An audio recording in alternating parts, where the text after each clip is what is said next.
Muy buenas tardes. Les recordamos a todos y todas las asistentes apagar sus teléfonos móviles. Muchas gracias.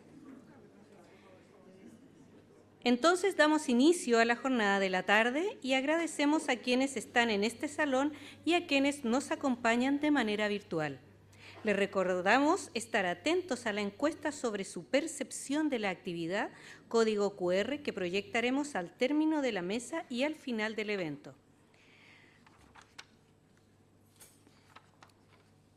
Cita.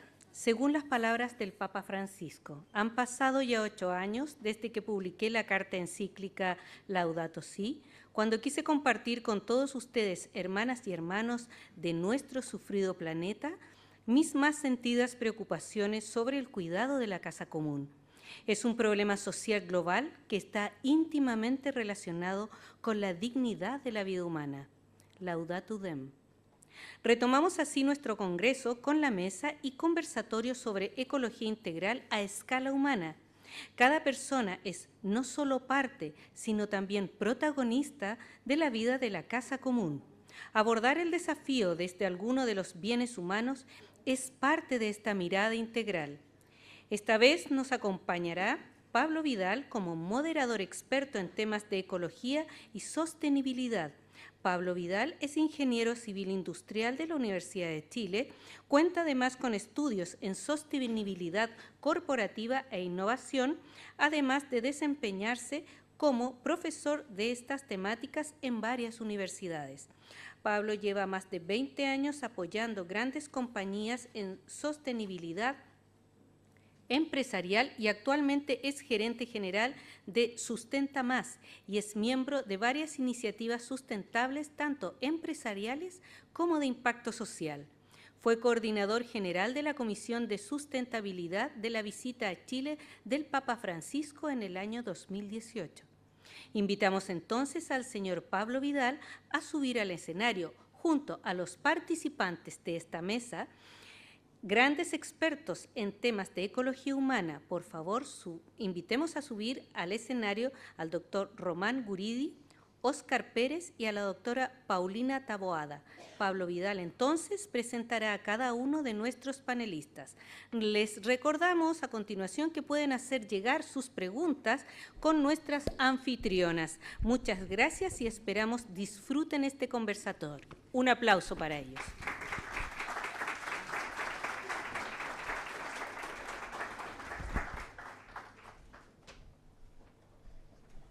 Hablo por acá. ¿Me escuchan?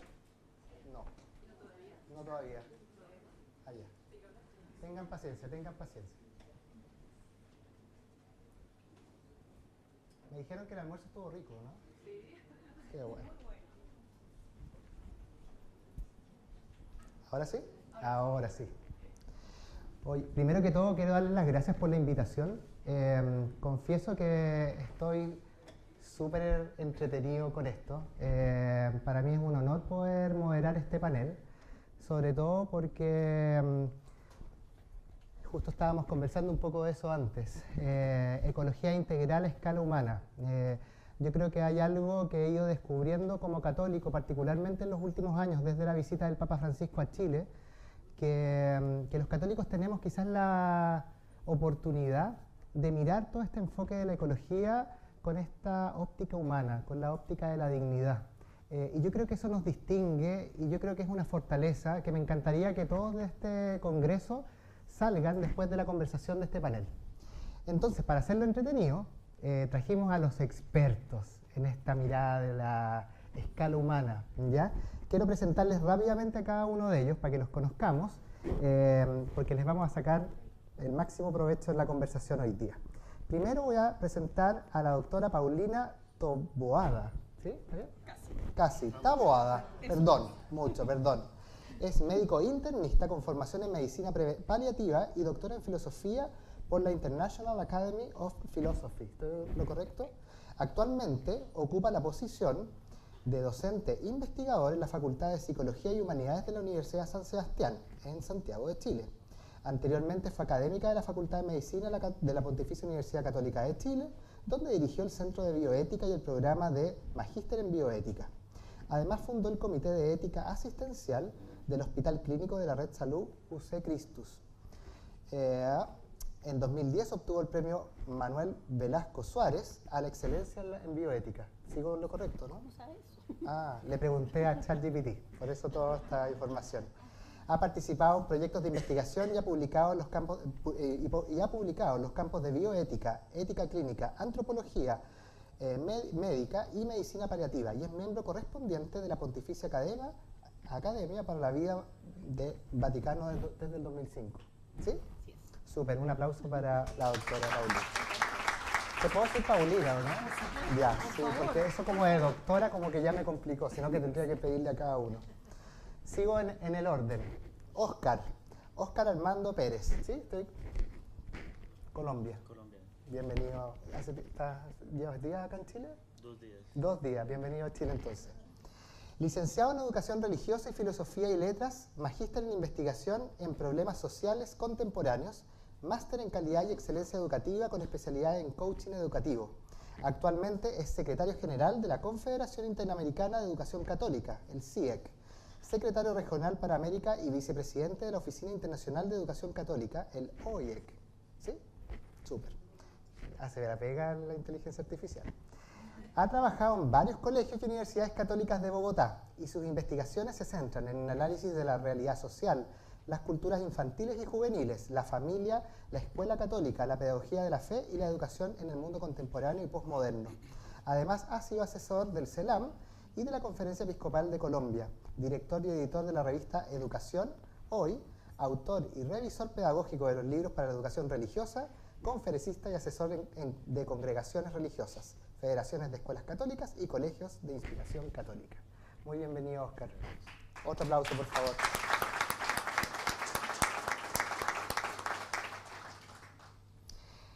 Y al final dejo a Román. A Román yo lo conozco hace un tiempo y además que soy como medio de su fan club, así que estoy un poco emocionado de tenerlo al frente. Lo conocía solamente por Zoom, imagínense.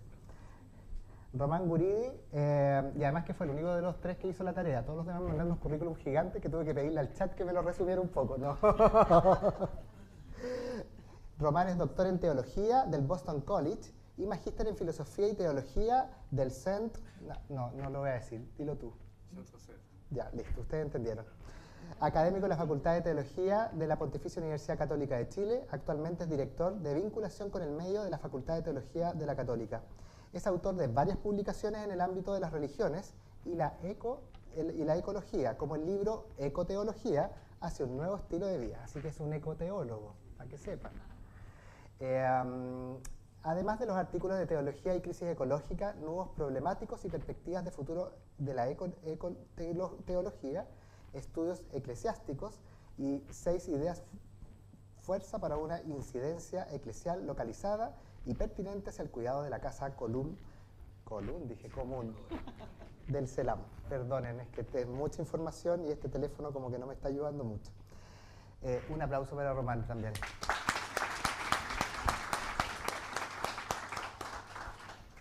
Oye, estaba pensando que justo en la introducción me quitaron la cita que quería traer, así que la vamos a repetir igual, no es la misma, pero la que yo tenía es la primera, de Laudato Si.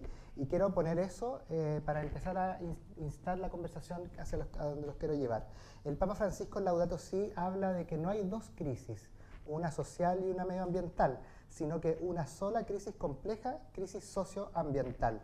Las líneas para la solución de ambas entonces requieren una aproximación integral para combatir la pobreza, devolver la dignidad a los excluidos y simultáneamente cuidar la naturaleza. Es bien interesante este enfoque porque, insisto, uno de los sellos que creo que nos distingue tiene justo que ver con esta mirada de cuidamos la naturaleza, cuidamos la casa común, porque nos interesa cuidar también a las personas que habitamos esta casa común y por lo tanto la dignidad de cada una de ellas. Por lo tanto, yo dejo de hablar, porque ya he hablado harto rato y además los currículums nos ocuparon harto tiempo, y les quiero dar la palabra con una primera pregunta bien general. A la luz de esta lógica de la escala humana, de la ecología humana, ¿cuál es yo diría, la urgencia que tiene hoy, desde la perspectiva de ustedes, el cuidar la dignidad de la persona en este gran escenario de cuidar la casa común también con esta doble dimensión socioambiental? Y aquí les doy la palabra si alguno de ustedes quiere comenzar. Dale. Muchas gracias por la invitación y obviamente estoy sentado aquí como teólogo, pero también como creyente, con las mismas preguntas y desafíos que probablemente ustedes también tienen o las preguntas que ustedes se hacen. Yo diría unas 3 ideas, Pablo, a tu pregunta. La primera es que no es evidente que nos sintamos concernidos y concernidas por la crisis socioambiental. Varios estudios muestran que los creyentes, aunque reconozcamos que la crisis socioambiental es un problema real, tendemos a priorizar otras temáticas, o incluso las creencias religiosas muchas veces son un impedimento o un obstáculo para involucrarnos en el lenguaje del Papa Francisco, en el cuidado de la casa común. Entonces, ¿cómo vincular? Tú dijiste, ¿por qué la dignidad de la persona humana? Yo creo que cuando uno comprende que lo que está en crisis no son simplemente sistemas naturales, el problema del agua, la contaminación de los océanos, el calentamiento global y el cambio climático, sino que lo que está en crisis son formas de vida, estilos de vida, inmediatamente uno también se siente involucrado o involucrada. Lo que hay que intervenir no es simplemente sistemas que están como afuera del ser humano, sino que también hay que intervenir ideas, formas de sentir, de situarme en la realidad y, por supuesto, prácticas concretas. Cuando yo constato eso y me doy cuenta que en el corazón del problema está justamente la afectación no solo a la naturaleza, sino que también a los seres humanos, entiendo que la dignidad forma parte y la defensa de la dignidad forma parte de la crisis socioambiental. Eso yo creo que es un primer punto clave a comprender. Sentirme concernido, no estoy ajeno. Segundo, está bastante estudiado que hoy día las consecuencias de los problemas socioambientales son padecidos en primer lugar por las poblaciones más empobrecidas. O sea, los estudios científicos lo que muestran, contrariamente a los discursos más genéricos que dicen la humanidad está enfrentada a la posibilidad de su desaparición, o los seres humanos, frente a esos discursos es más preciso darnos cuenta de que hay ciertas poblaciones, ciertos países y ciertos grupos de personas que están más afectados. Por ejemplo, ayer salía en el diario que hay una isla en Panamá cuyos habitantes tienen que en este momento están desalojando el lugar que han habitado por décadas porque ya el aumento del nivel del mar está inundando sus casas y está ya dicho que de aquí al 2050 esa isla desaparece. Entonces, ¿quiénes padecen hoy día las consecuencias más evidentes de la crisis socioambiental? Son las poblaciones más empobrecidas. Segunda razón por la cual uno puede vincular, no solamente desde el punto de vista teórico, sino que práctico, por qué la defensa de la dignidad de las personas y de la dignidad de sus formas de vida está en el corazón de la crisis socioambiental y no es algo distinto, ajeno. Eso diría yo para comenzar. Súper, me parece perfecto. 2 ideas, fuerzas que creo que van marcando. Los problemas no están solamente afuera, sino que también adentro.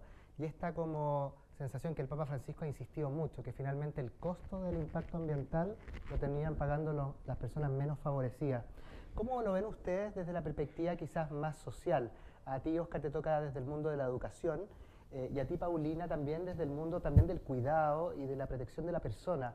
¿Cómo conectan estos desafíos ambientales también con el cuidado de la dignidad del ser humano? Gracias. La educación no va a solucionar todos los problemas de la sociedad, pero sin educación no podemos enfrentar los problemas que tiene la sociedad. Y por eso el Papa Francisco lanza el Pacto Educativo Global. Al Vaticano, sobre todo a la Congregación de Educación Católica, le preocupa que el Pacto Educativo Global quedó como una idea más, ¿no? Así como en el año 2018 hablamos del año de la misericordia, pasó el año 2018 y como que se fue la misericordia. Y entonces también nos puede pasar con el Pacto Educativo Global. Y el Pacto Educativo Global, pues voy a hablar desde mi campo de acción en el que me desempeño. El Pacto Educativo Global es la aplicación del Magisterio Francisco en el ámbito educativo. Y entonces no podemos hablar de crisis ambiental si primero no descubrimos la mística de vivir juntos.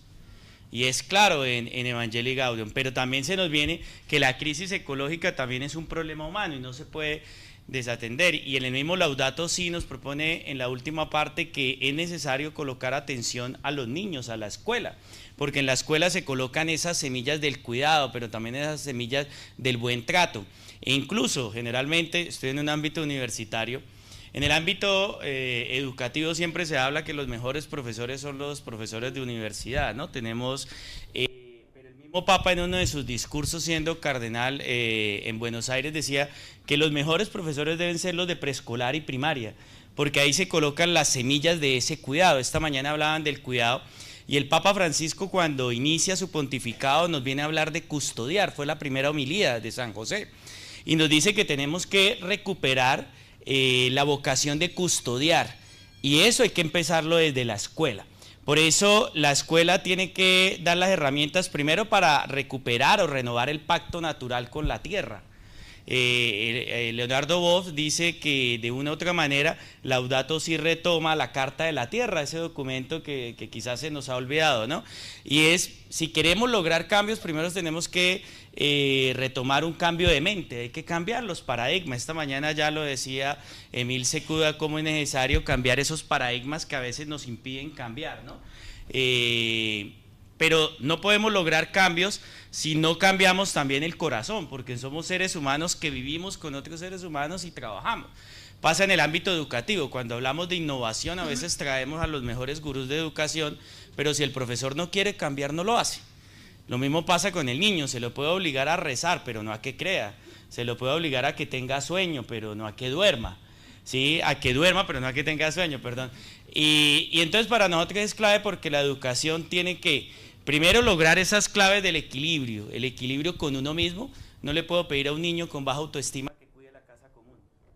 No le puedo pedir a un niño que sufre maltrato en su hogar y ha sufrido maltrato en su vida, que quiera a los otros, porque va a perpetuar ese maltrato.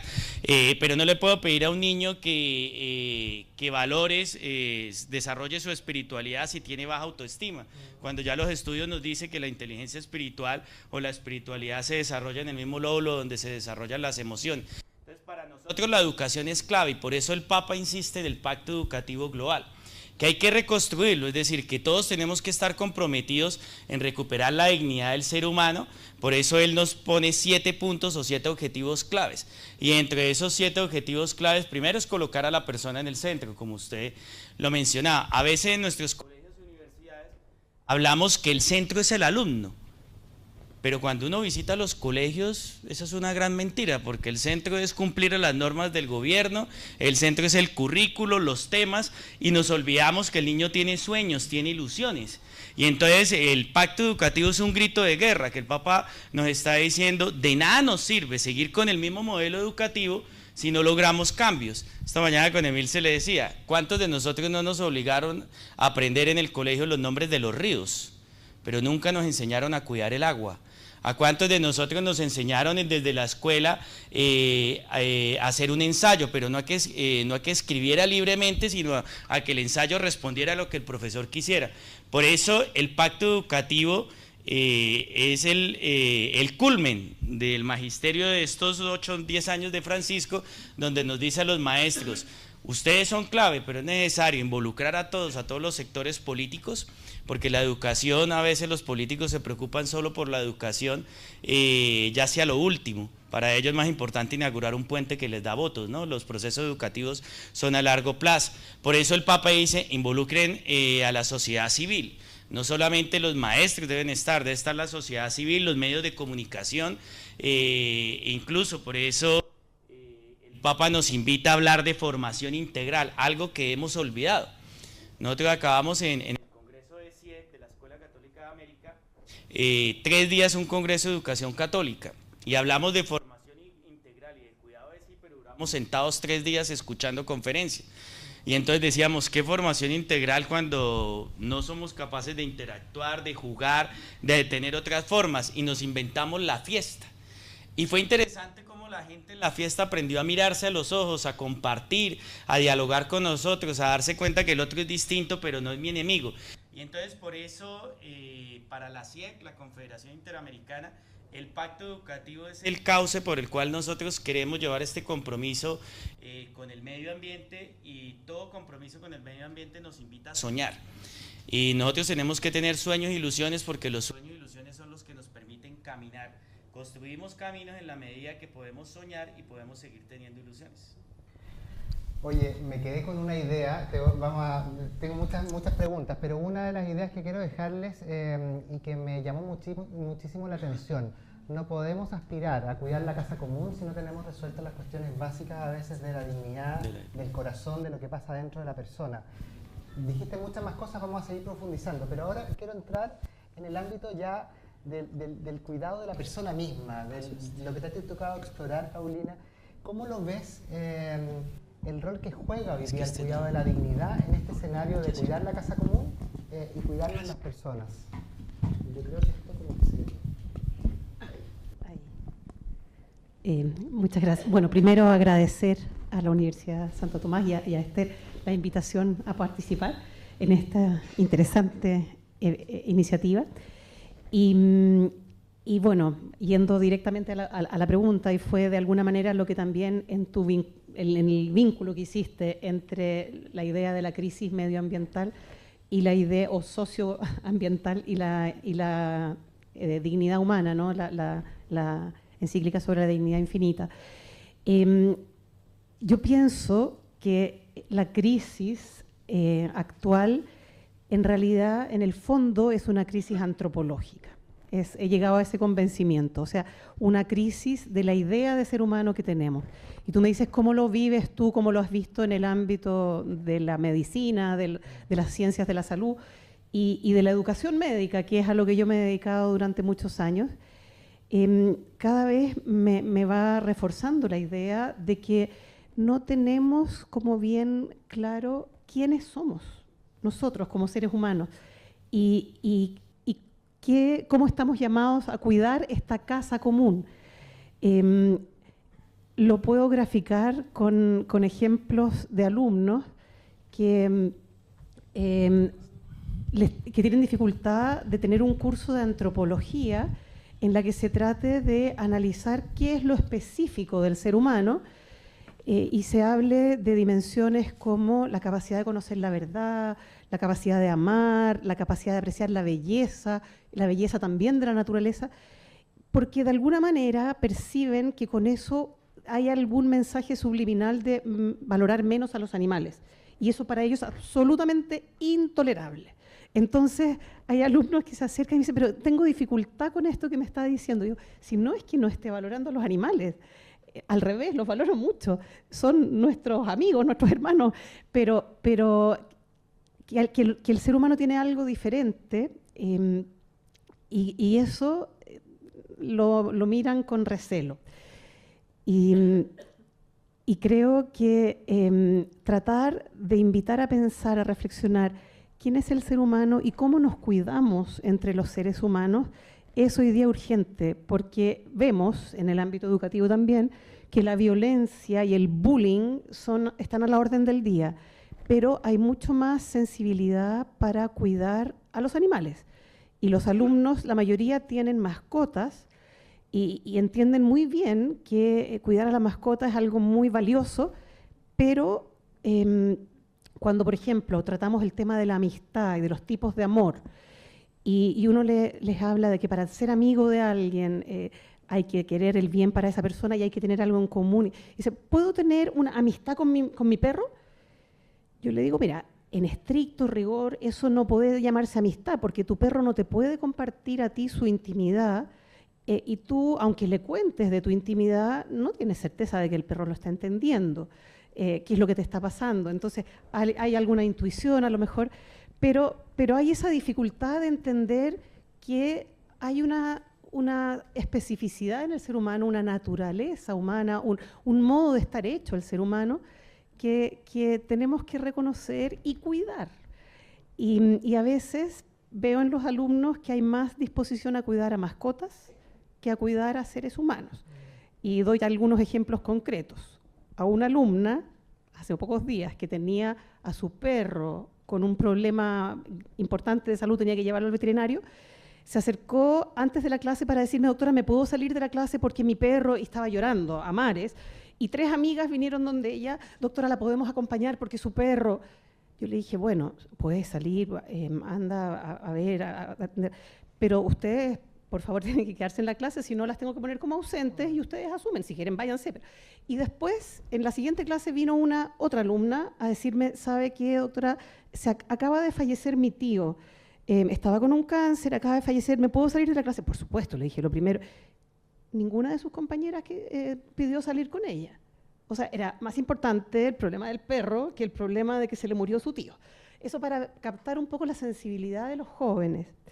Entonces yo pienso que con esta idea que se nos vino de la ecología profunda, década de los 70, de que el ser humano es el cáncer de nuestro mundo. Y a mí, como desde la mentalidad médica, me hace sentido esto, ¿no? Pensar en lo que supone un cáncer, unas células que crecen con descontrol y que van dañando el organismo. Entonces se propone que el ser humano es el cáncer del planeta que está causando la destrucción del planeta, y lo que tenemos que hacer es controlar este cáncer de alguna manera, eliminar o bloquear o restringir a los seres humanos. Y eso quedó en el subconsciente. Yo creo que nosotros somos el problema, los seres humanos somos el problema. Y con este movimiento que ha ido habiendo progresivo hacia una ecología más integral, ya no esta ecología profunda dura, sino una ecología más integral y la ecología humana, yo hago una analogía médica, que el ser humano, más que ser un cáncer en este planeta, pertenece a los sistemas de integración del organismo, que es el planeta, la naturaleza. Y en medicina uno sabe que los sistemas de integración son el sistema nervioso central, con sus ramificaciones, el sistema endocrino y el sistema inmunológico.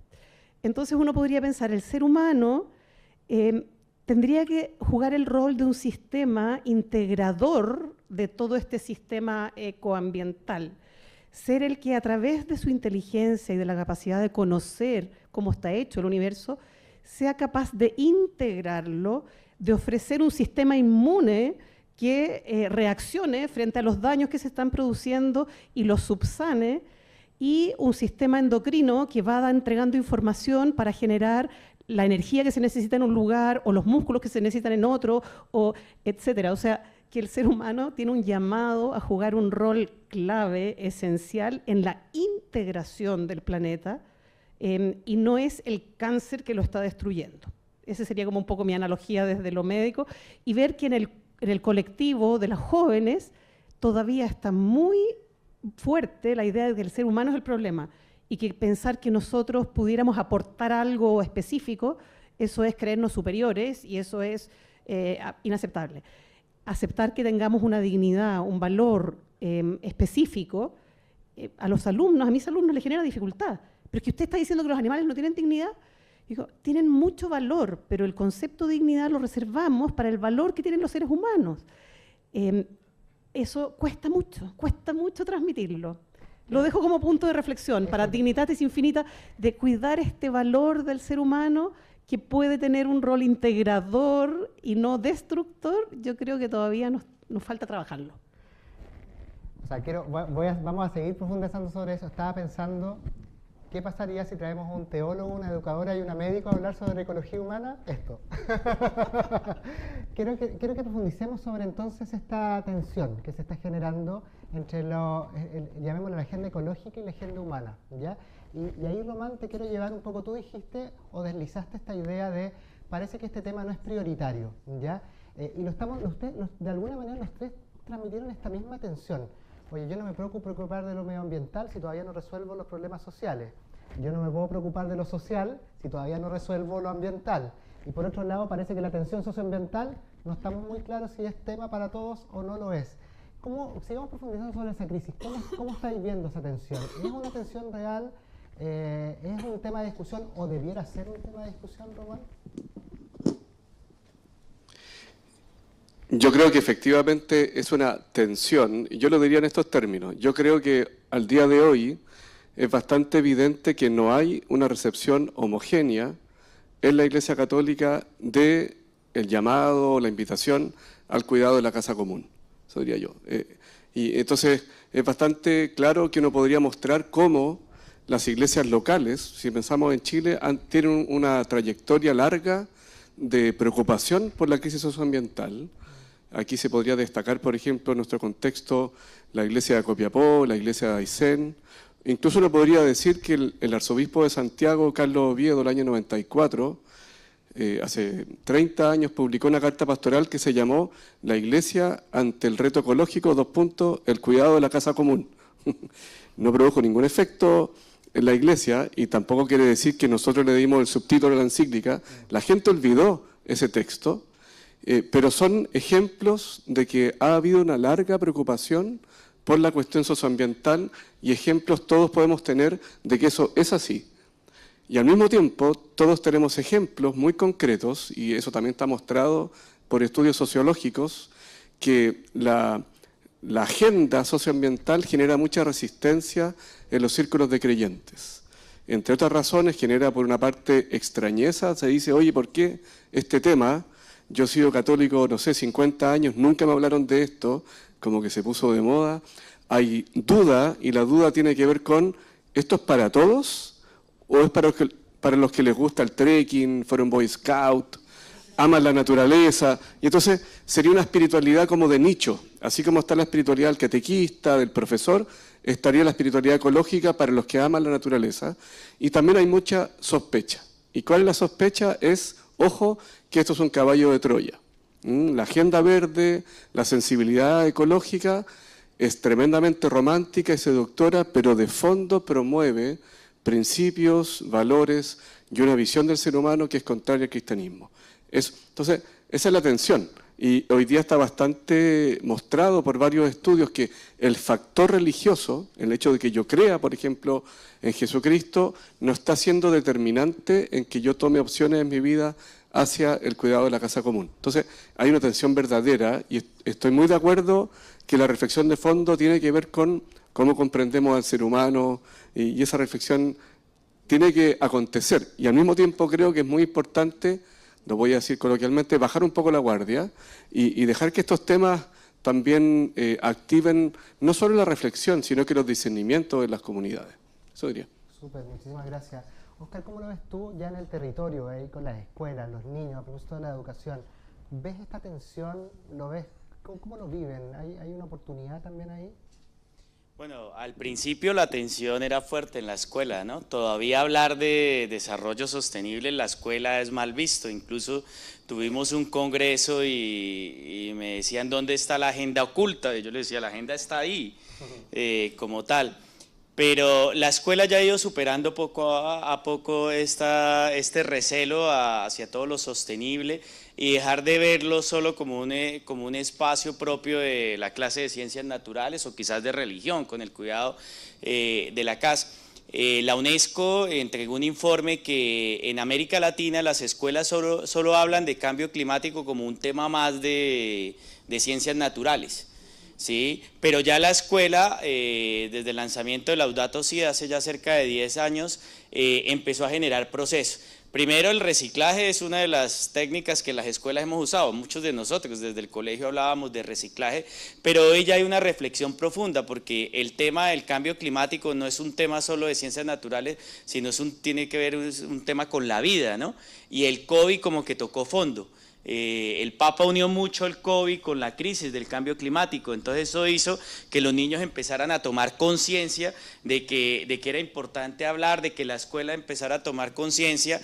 Ya la Organización Mundial de la Salud, nosotros en América empezamos a tener todo un proceso de formación y nos dimos cuenta que el cambio climático, de todas estas acciones afectan al ser humano y tiene que ver con la vida. Entonces ya los niños y jóvenes en muchas de las escuelas empezaron a no solamente a tomar conciencia, sino con acciones. Es impresionante la cantidad de escuelas que tienen proyectos ambientales. Es impresionante la cantidad de acciones que se hacen en el día a día. Por ejemplo, en Arequipa, Perú, la Escuela Santa Clara, se dieron cuenta que la minería había destruido muchos lugares de la ciudad, pero entonces los niños empezaron a hacer huertas escolares, pero no solamente es hacer huertas escolares, sino empezaron en clase de matemáticas a formarse como empresarios, entonces vendían lo que cultivaban y iban luego con ese dinero a sembrar árboles. Entonces no solamente tiene que ver con sembrar, con tener huertas, sino tiene que también que ver con la formación de uno y qué aporte yo hago a la sociedad.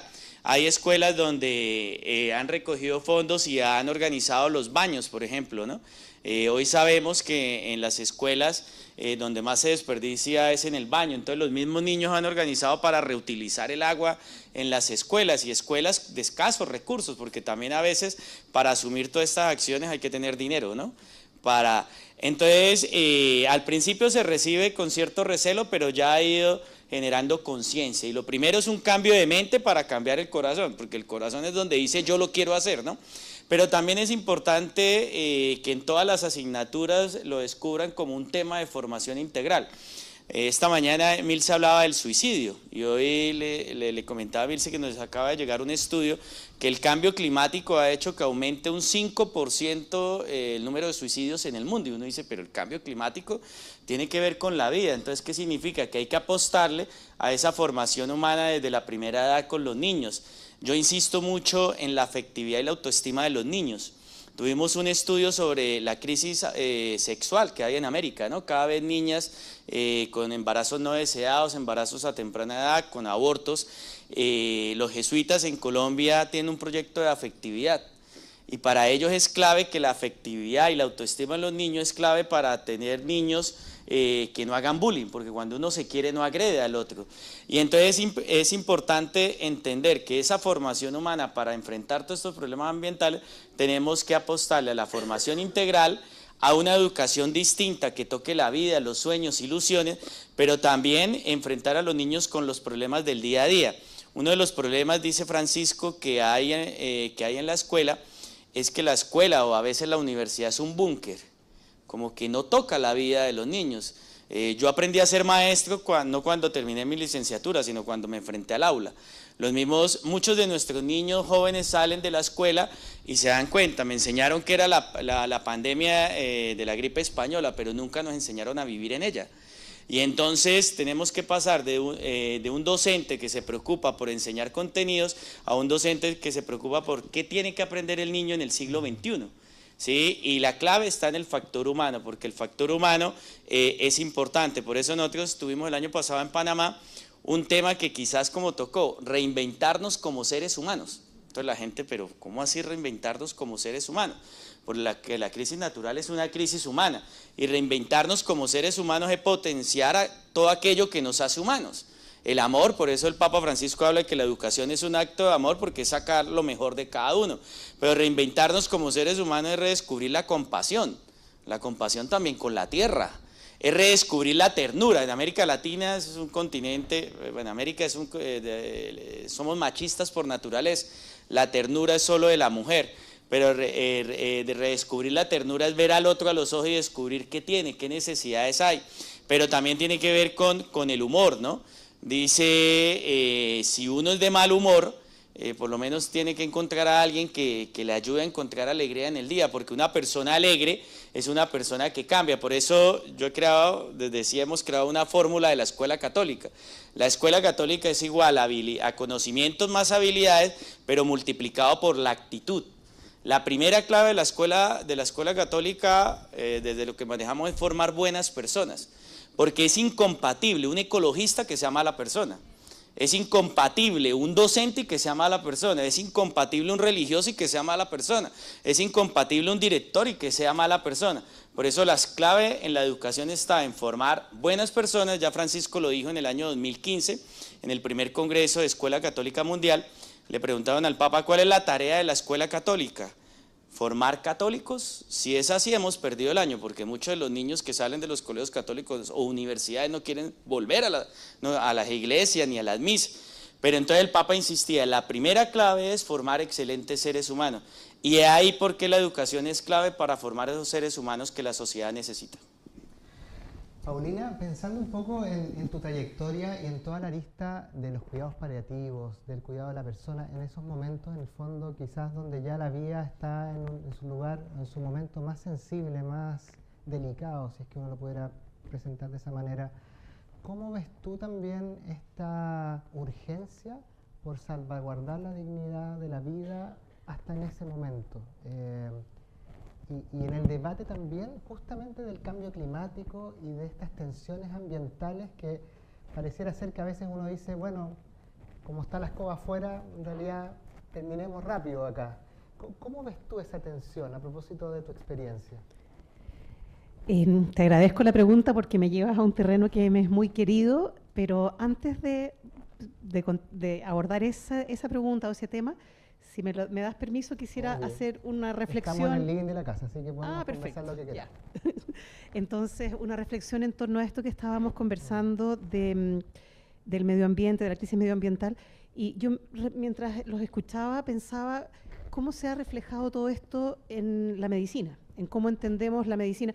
Yo, perdonen por mi sesgo médico, si digo medicina, en realidad debería estar diciendo las profesiones de la salud, pero de alguna manera se me escapa la medicina.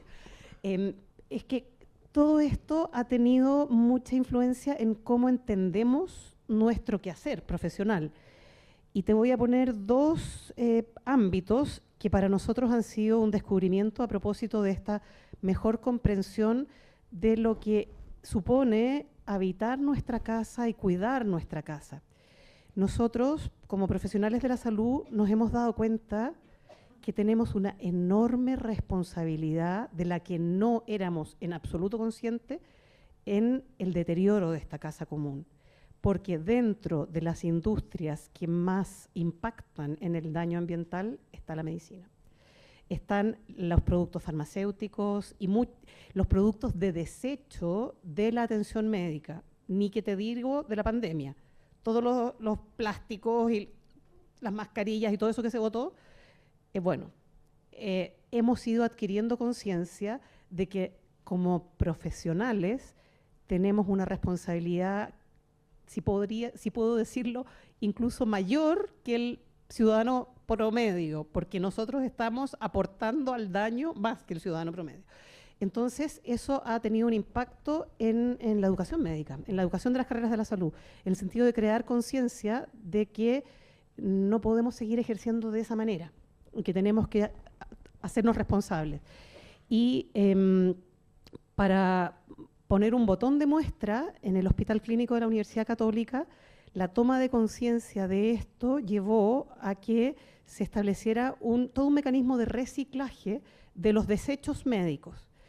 Y como los profesionales de la salud somos de repente muy poco conscientes de eso, a pesar de que estamos tratando de generar más conciencia, a las personas que se les encargó esta tarea, adivinen quiénes fueron.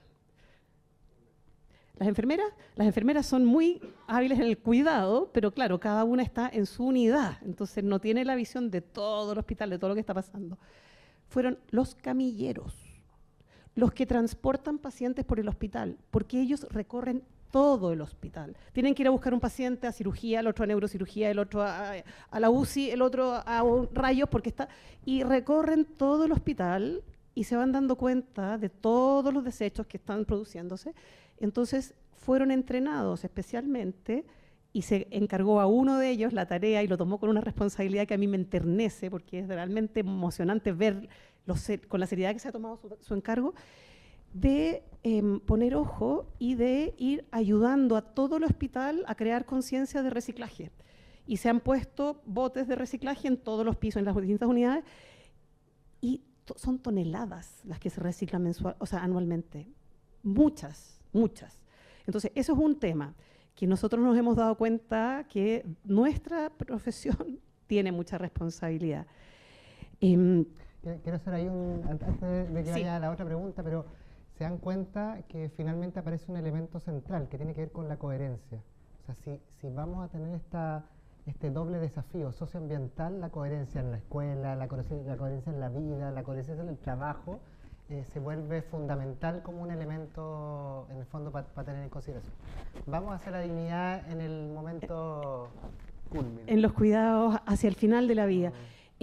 Para introducirme a ese tema voy a poner otro tema vinculado con lo que estábamos conversando recién, que es que desde el punto de vista de las profesiones de la salud, esta idea de que el medio ambiente en el que vivimos y que estamos llamados a cuidar tiene mucho impacto en nuestra forma de vida y en nuestra salud. También en las profesiones de la salud hemos ido haciendo un giro de modelo de concebir la atención médica, la atención de la salud y incluso la definición de salud. Sabemos que antes de las guerras la definición de salud era muy biomédica, como ausencia de enfermedad. Está sano el que no está enfermo. Ese modelo fue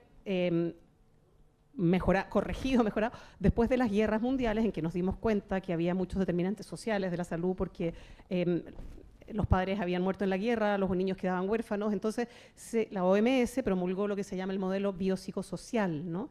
En que nos hicimos conscientes de las determinantes sociales de la salud.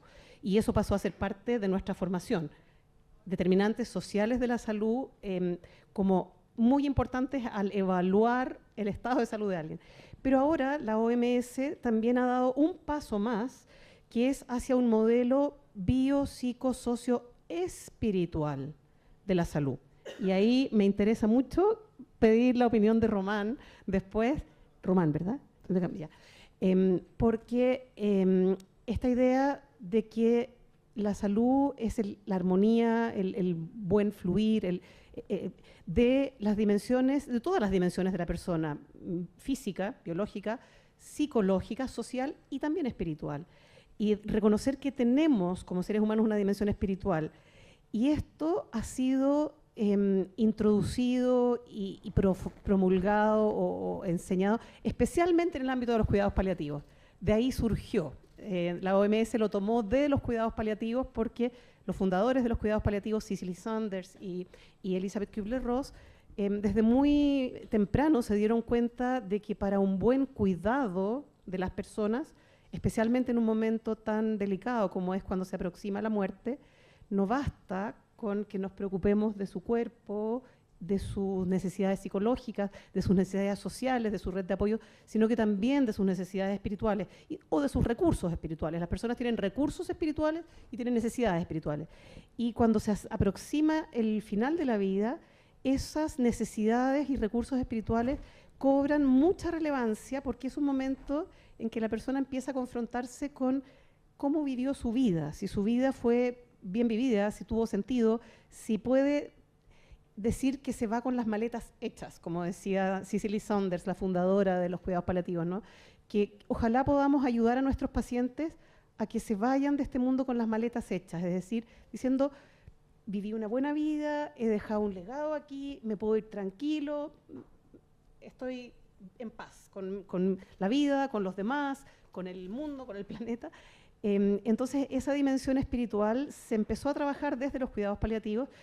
Y yo confieso que a mí jamás me la enseñaron durante mis 7 años de estudios de medicina o los 3 años de residencia de medicina interna. No fue tema la espiritualidad. Y es un tema que empecé a estudiar porque me lo pidió el decano de la Facultad de Medicina. ¿Qué significa cuidar la espiritualidad en salud? Y descubrí que hay muchísimas publicaciones y que han aumentado en forma exponencial en los últimos años. La comprensión de a qué se refiere la dimensión espiritual y cómo en un estado de enfermedad o de proximidad de la muerte, esa dimensión cobra a veces incluso más relevancia que la dimensión física. Y para resumirlo, las definiciones internacionales que se están manejando, y ahí una de las grandes representantes es Cristina Puchalski, a la que hemos tenido invitada varias veces aquí en Chile para hablar de estos temas, dicen que la espiritualidad es una dimensión dinámica de la persona que tiene que ver con la búsqueda de sentido, de conexión y de trascendencia. Búsqueda de sentido, conexión y trascendencia. Y en el momento de aproximarse al final de la vida, esas preguntas toman mucha relevancia. Viví una vida con sentido, he tenido buenas relaciones con los demás y con lo demás, con el planeta. He dejado algo en este mundo, he dejado un legado, hay alguna trascendencia.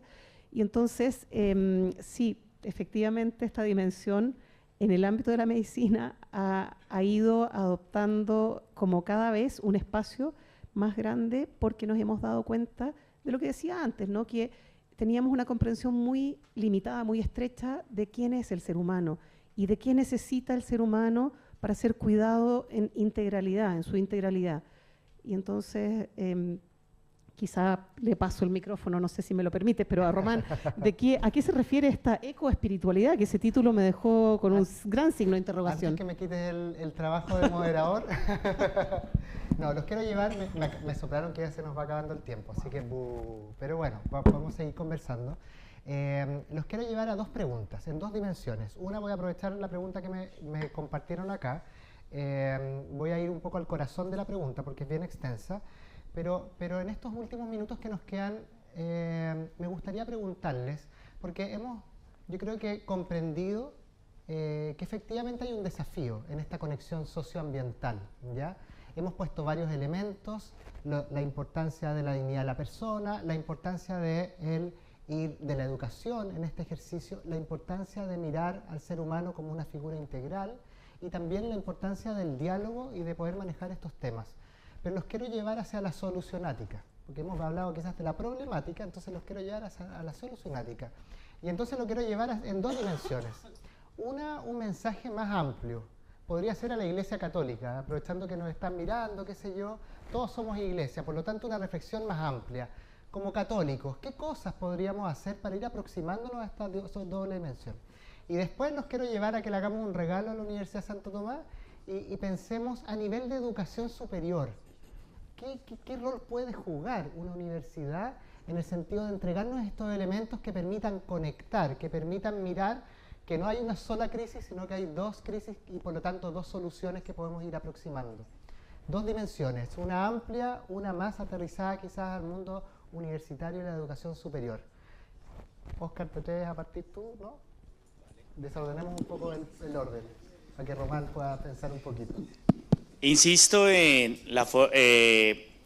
desde el Papa Francisco, si queremos encontrar solución a los problemas humanos y ambientales, se trata de pensar lo que siento y lo que hago.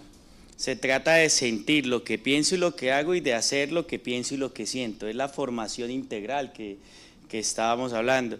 Y ahí es clave la vía espiritual. Saint-Exupéry habla de esa vía espiritual, esa capacidad de conectar con el otro, de sentirme religado, de sentir de que el otro es importante para mí, ¿no? En el año 1200 se decía que San Francisco estaba loco, ¿no? Porque hermano Sol, hermana Luna, hermano Perro, hermana Vaca, uno decía, pero hoy la ciencia confirma que todos los seres humanos compartimos 20 aminoácidos y 4 ácidos nucleicos. Eso dice Leonardo Boff, no sé si está equivocado. Es decir, todos somos hermanos, todos hacen parte y por eso el encanto de Fratelli Tutti, ¿no? Es redescubrir la mística de vivir juntos y de que nos tenemos que cuidar. Y segundo, en el mundo universitario, uno de los grandes problemas que nosotros encontramos a veces de la universidad es la gran desconexión con la vida. Es un búnker allá adentro formándose en su área, pero como que no tiene nada que ver con la vida, como que el joven sale de la universidad y bueno, ¿y esto para qué me sirve, no? Una educación, el pacto no es solo a la escuela, el pacto es el mundo educativo en general. Tenemos que formarnos para el mundo de hoy, para responder a los problemas, a las situaciones. Por eso, más que formar católicos, se trata de formar ciudadanía. Y ahorita se insiste mucho en formar ciudadanía ecológica. Dos temas claves que insiste el Papa de la ciudadanía ecológica, que es integral. Y hoy salió un artículo que lo publicamos en la página de CIEG y hablar de un desarrollo insostenible, no sostenible. Porque la misma palabra desarrollo y sostenibilidad y sostenible como que no, el desarrollo no puede ser sostenible, el desarrollo como va es insostenible, entonces tenemos que formar a esos alumnos que salen para ese desarrollo insostenible para que encuentren respuestas. Creo que el Papa nos da las claves, la educación no va a solucionar todos los problemas, pero sin la educación no podemos encontrar las respuestas a lo que estamos viviendo. Por eso la universidad cumple un papel importante. Para eso es necesario invertir en los docentes, hay que formarnos, todos los días nos tenemos que formar porque los docentes son clave en el proceso de innovación y cambio. Y tercero, también involucrar a la familia. Yo sé que en el mundo universitario como que la familia, pero la familia es clave. En Bogotá, dicen que Bogotá llueve todos los días, es la ciudad que más llueve en América Latina, pero llevamos un mes de racionamiento cada 8 días de 24 horas. Se nos fue el agua en Bogotá. Yo había llegado de México, en Monterrey me recogieron para ir a un colegio y se veía el río en Waze, pero no en la vida real, porque no hay río, todo seco. Y yo decía, terrible lo que está pasando en México. Llegué a Bogotá y Bogotá tampoco tenemos agua. Aquí hace poco lo vivió Uruguay, ¿no? Montevideo. No hay agua. Entonces, ¿qué quiere decir? Que si formamos a los niños para este mundo, ellos van a poder también generar cambios en la familia. En los colegios siempre se quejan que los papás son complicados. No sé aquí en Chile cómo sea que no sean complicados. Pero mi sobrinito tiene 7 años. Y el Papa dice que una de las claves para construir el pacto es escuchar a las nuevas generaciones. Y a mí me llamaba la atención porque escuchar a las nuevas generaciones es entender que el mundo ha cambiado. No podemos seguir hablando y educando como educábamos hace 2, 3 años. Y lo entendía, por ejemplo, con la música. Cuando hace 10 años la novia le ponía los cachos a uno, no sé si se dice cachos o cuernos, ¿cómo se dice acá? Uno le dedicaba la canción de Rata Inmunda, ¿no? Esta de la Paquita, hoy las niñas se saben todas las canciones de Shakira y tienen toda una cronología y la cantan de memoria. Entonces el Papa dice, escuchar las nuevas generaciones, que ellos tienen nuevas maneras de entender y comprender el mundo. Pero con la crisis del agua me llama la atención que mi sobrinito de 7 años le dice, ha logrado educar a mis hermanos, a mi cuñada y todo, que para lavarse los dientes con un vaso con agua y no más. Y entonces los niños pueden generar cambios. Y si empezamos con los niños, con los mismos jóvenes aquí en la universidad, podemos lograr grandes transformaciones. El cuidado del medio ambiente se ve algo grande, ¿no? Y uno dice, ¿cómo voy a...? La escuela no va a solucionar los grandes problemas ambientales, ni la universidad, porque los grandes problemas ambientales están en Estados Unidos y China, las grandes industrias. Pero si podemos colocar un granito de arena, podemos lograr cambios, la forma como compramos en la universidad los elementos, la forma como usamos el agua, la forma como estamos educando, etcétera, se pueden lograr transformaciones. Y el Papa nos da 7 claves, ¿no? Escuchar a las nuevas generaciones, involucrar a la familia, porque la familia es clave.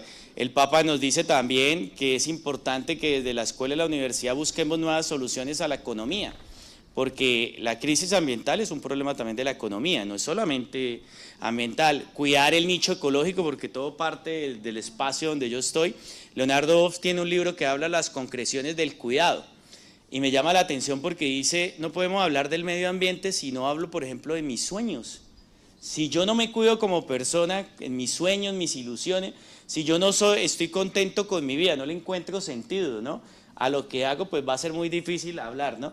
Somos la última especie en aparecer, pero tenemos la capacidad, no solo racional, pero también la capacidad de tener vida espiritual.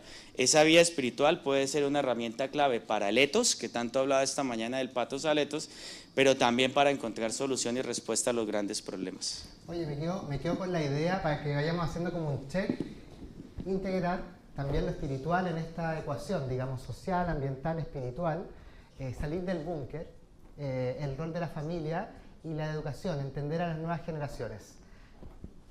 Dejemos a Paulina para el final. Román, ¿qué claves darías tú para enfrentar este desafío socioambiental? Siempre es difícil como querer ubicarse en el lugar de dar un gran mensaje, pero me ubico como yo, en primer lugar, y creo que eventualmente pueden resonar. Yo creo que lo primero es como preguntarme cuál es mi actitud hoy día frente a esta temática, y más que tender a los recetarios, porque si uno pone en Google maneras de tener una vida más ecológica, van a aparecer un montón de ideas. Más que tender a los recetarios, que son importantes y necesarios, ojalá activar los discernimientos personales y comunitarios. ¿Qué quiere decir eso? ¿Qué puedo hacer distinto? ¿Qué debiera o debiéramos hacer distinto? ¿Qué podríamos hacer distinto? Eso, preguntármelo de manera personal, en mi familia, pero por supuesto también en las comunidades eclesiales y mucho más en una institución como una universidad, creo yo. Esa es una pregunta clave. Y en segundo lugar diría, ¿qué lugar le queremos dar a la esperanza en nuestros discursos y en nuestra mirada? Porque está lleno de discursos hoy día distintos y el cristianismo propone una mirada esperanzada, pero que no puede ser ingenua.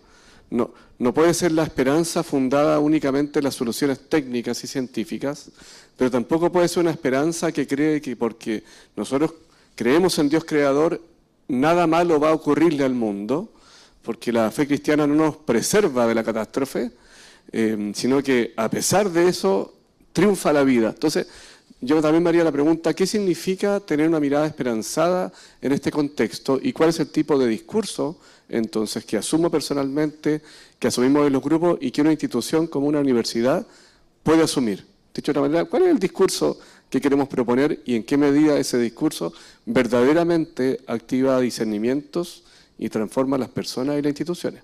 Eso diría yo. Súper, discernimiento personal, colectivo y una mirada esperanzadora, pero realista también, no tan ingenua como dijiste tú. Paulina, el cierre final, porque sonó hasta la alarma por ahí. Sí, wow, ya. No me pidas el cierre, ese te lo dejamos a ti como responsabilidad del moderador. Pero yo querría, como ante tu pregunta, ¿no? ¿Qué podrían aportar las universidades a la solucionática de esto? Tomo muy en serio tu invitación a reflexionarlo y me lo llevo como tarea para la casa, pero así se me queda en este momento dos ideas que pienso que pueden aportar las universidades. Uno, el testimonio. O sea que la mejor manera de educar en esto a los alumnos que están en la universidad y de educarnos entre nosotros, los profesores, los administrativos, el personal que está como de servicio, es el testimonio. O sea que yo me esfuerce por tener una conducta coherente de cuidar la casa. Por ejemplo, al irme de una sala, apagar la luz o apagar el data. Mi papá siempre me decía, el último cierra la puerta y apaga la luz. Y yo siempre digo eso a mis alumnos, el último cierra la puerta, apaga la luz. Testimonios chiquititos de cuidado del agua, de cuidado de la luz, de los desechos, testimonio, de que me importa y soy coherente con eso.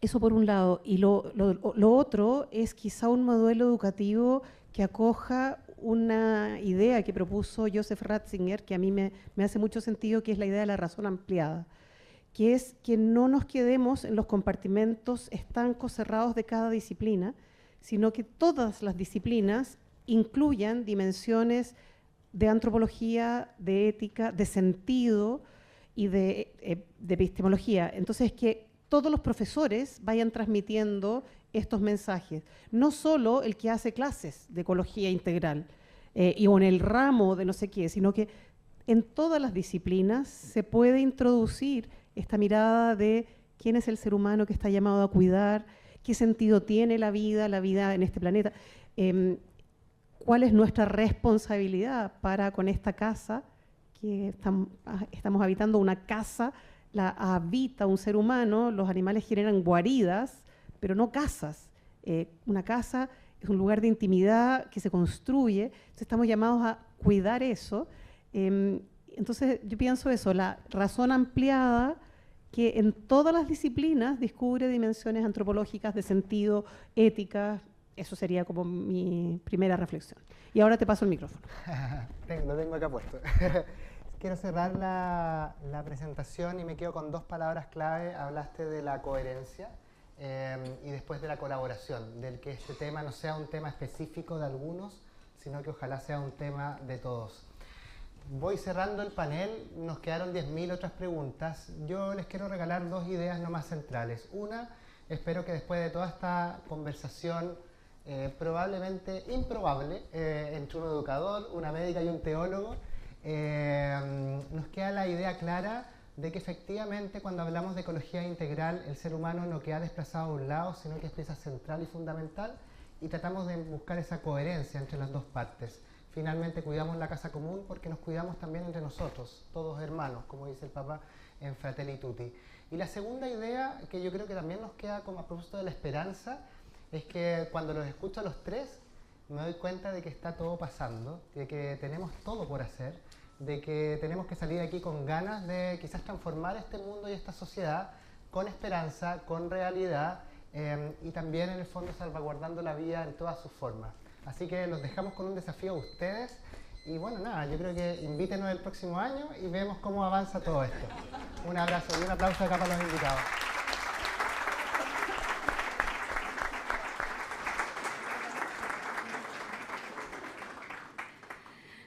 Agradecemos a todos los participantes de esta mesa por compartir con nosotros sus valiosas reflexiones y sus testimonios. Muchas gracias también a nuestro moderador a cargo de liderar este importante espacio de reflexión. Y como una muestra de agradecimiento por su participación, haremos entrega de un presente a todos los participantes, por lo cual invitamos a don Cristian Guzmán, subdirector nacional de Formación e Identidad. Adelante, don Cristian, para hacer entrega de estos presentes.